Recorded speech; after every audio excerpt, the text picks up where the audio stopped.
the first to know Nsem-Pii TV. Abusuafoɔ sɛ yɛgu so a yɛrekasa yi, ɛyɛ ade a Ablekuma North elections no chaos no egu so ɛrekɔ so. Ama Dr. Bawumia, the flag bearer of the NPP in 2024 elections abɛkasa. Ɛkyerɛ mu sɛ ɛnyɛ democracy a Ghana yɛhwehwɛ nie. Na wohwɛ nea ɛrekɔ a NPP deputy national organizer yɛ ade a macho men aboro ne brutal.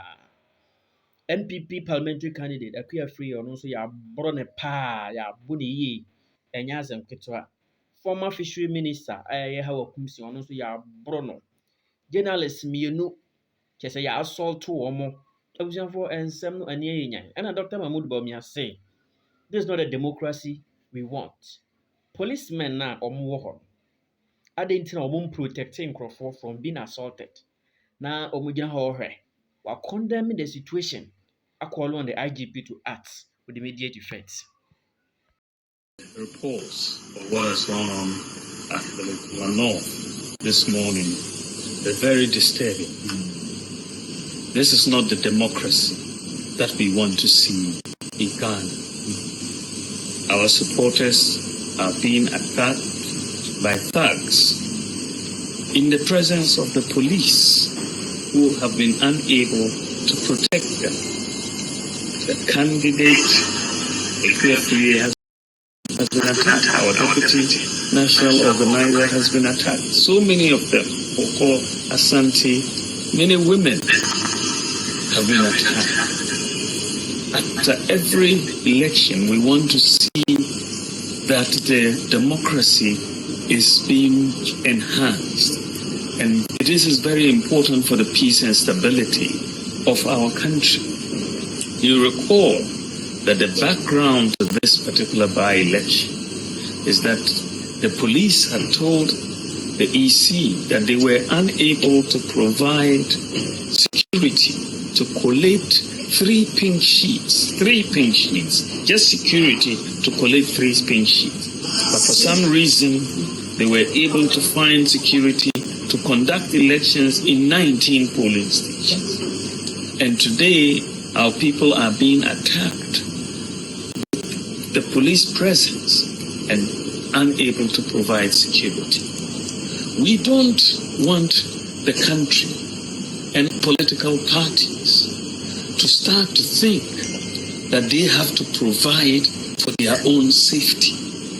This would be a recipe for disaster if every political party has to raise their own army to give them protection during an election. But this is the message that is being sent. What we have to be clear about is that the people who have perpetrated these acts have been caught on video.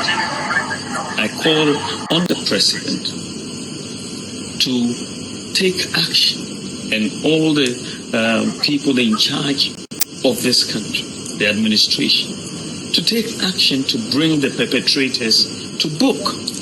This is the only way we can deter this in the future. But we have seen them, and let me assure them that should they not be brought to book, we will not forget. They will be brought to book no matter how long it takes. We will not forget what has happened. We want peace in this country. This is not the democracy that Ghana wants to see. And so it is very important that these sorts of terrible acts are not encouraged. Thank you very, very much. Men to intimidate your supporters. Has that claim or has that come to your notice? But you just witnessed it. You just witnessed a gentleman who was just passing, saw you holding your microphone, granting interviews, and almost trying to file some conflict. You saw it. So it's happening all over. And this is you and some ordinary citizens standing by, saw them, and you wanted to basically provoke them. So it's something that is happening here. Where we are now, the St. Peter Society for the Methodist Church Odoko is where the pink sheets were bent. This is the reason why we are voting. This location, what happened here, is the reason why we are voting today. And you can see that this is where the NDC is concentrating on. There are over 400 votes that are cast here.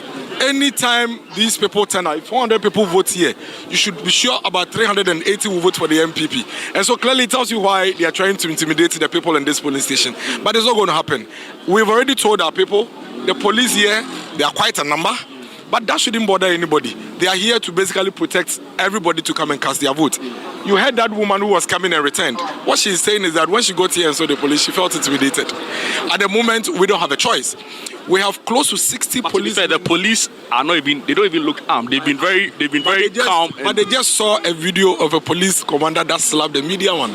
So that didn't happen here. Exactly, but it tells you that then if somebody is at home and is coming to vote and sees a policeman beating a media person, he's afraid.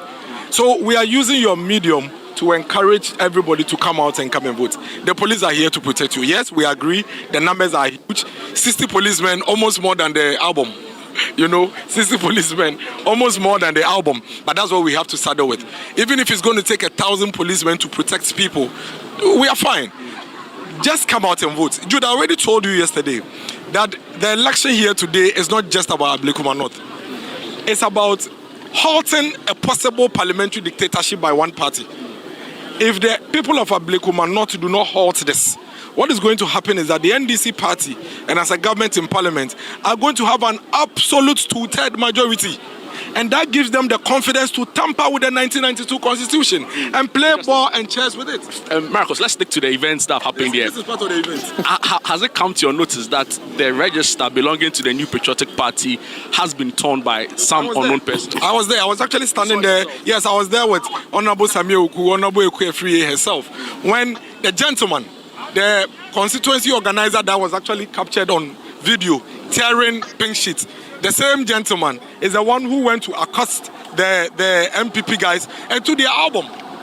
And listen, they were simply using that album to do what we call get out to vote.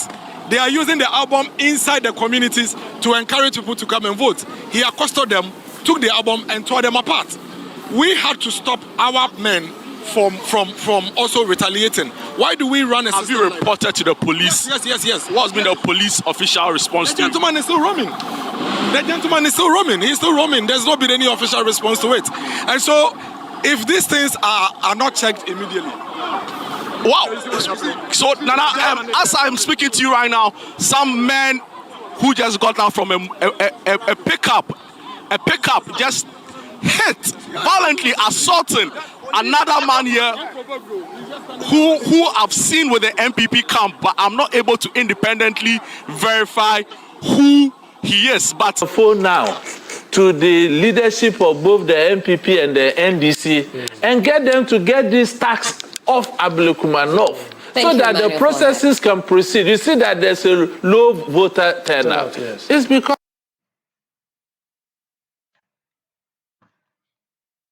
I would not say entirely because of that. There's also another angle to it. I've been there before. Many people are waiting for the last minute. Some trade their votes. They will put themselves in groups. You come and they say, okay, if you want me to go and vote, give me this.